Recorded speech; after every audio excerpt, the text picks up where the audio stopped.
Welcome to Confessing the Faith, a theological and devotional walk through the 1689 Baptist Confession of Faith. I'm your host, Sam Waldron, one of the pastors of Grace Reformed Baptist Church in Owensboro, Kentucky. I'm also the professor of systematic theology at Covenant Baptist Theological Seminary. Today we'll be considering the subject of the perfection of Scripture. The perfection of Scriptures is composed of the great twin attributes of the sufficiency and clarity of Scripture. These twin attributes have vast and urgent applications to Christians today. In this last podcast on these attributes, and on chapter 1 as well, let me enumerate some of those implications. And several practical conclusions of great significance follow from the perfection, that is to say, the sufficiency and clarity of the Scriptures. The first thing we ought to think about, it's a matter of great concern to Christians today, and ought to be, is the centrality of the Scriptures in Christian guidance. Christians are always asking, how can we know the will of God? Well, like the old commercial said, it's in there.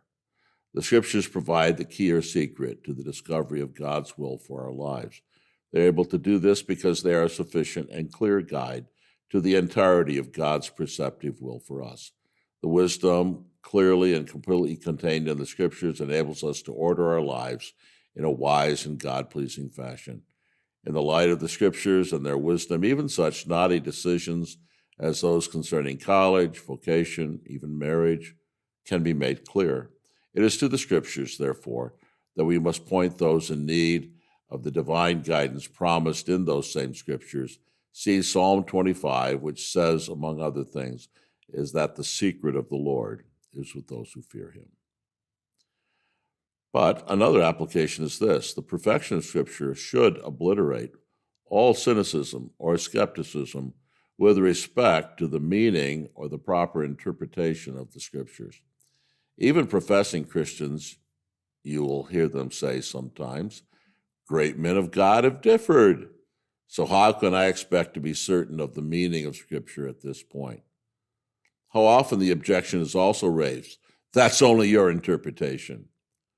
Well, such objections actually presuppose the insufficiency and obscurity of Scripture.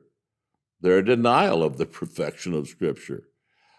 They're a denial that Scriptures are both clear and sufficient for our needs. They're a denial of the perfection of Scripture. They are an assertion that when God spoke, he muttered or stuttered or stumbled.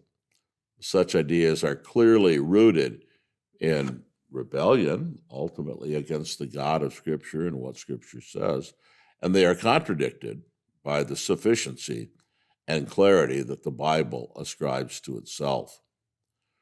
The perfection of Scripture also means, and this is something else worth thinking about, that the source of error in matters of faith and life is sin. Now, this is not to say that every error is solely or equally caused by sin. We're not saying that in the worst possible sense that because Presbyterians believe in infant baptism, they are in sin. But we are saying that the difference of opinion between Baptist and their pedo-Baptist friends is something that at some level, either in the Baptist or the pedo-Baptist, involves lack of conformity to the teaching of Scripture. What is sin? It's any lack of conformity unto or transgression of the law of God. So the source of error in matters of faith and life is sin. This is not to say that every error is solely or equally caused by sin. It is to say that unfallen men would not be guilty of sins of ignorance with regard to what they believed or practiced. How can we deny that? When the objection is raised that great men of God have differed, well, those people who say that ought to go and read their biographies, because they will then understand that great men of God have also had great blind spots. And the response to that objection to the sufficiency and clarity of Scripture must be that these great men of God were sinners nonetheless, and sinners with blind spots caused by their remaining sin. The sufficiency and clarity of Scripture must be the presupposition as well with which we confront and seek guidance with regard to every issue of faith and life. It is our duty and our privilege to expect that our duty on any issue of faith and life will be sufficiently and clearly revealed in Scripture. Is it our duty? Do we have a duty with regard to something, but we're not sure what exactly that duty is? Well, we may be confident that we can discover our duty because we're equipped for every good work by Scripture. Any approach to the practical study of the Bible, not rooted in such a perspective, is improper and must tend to be ineffective because it both grieves the Spirit who breathed out the Scriptures and shows a lack of faith in the Scriptures. But issues like the Christian Sabbath, believers' baptism, the distinction between Calvinism and Arminianism, other perplexing issues, difficult as they can sometimes appear, must not be regarded as insoluble.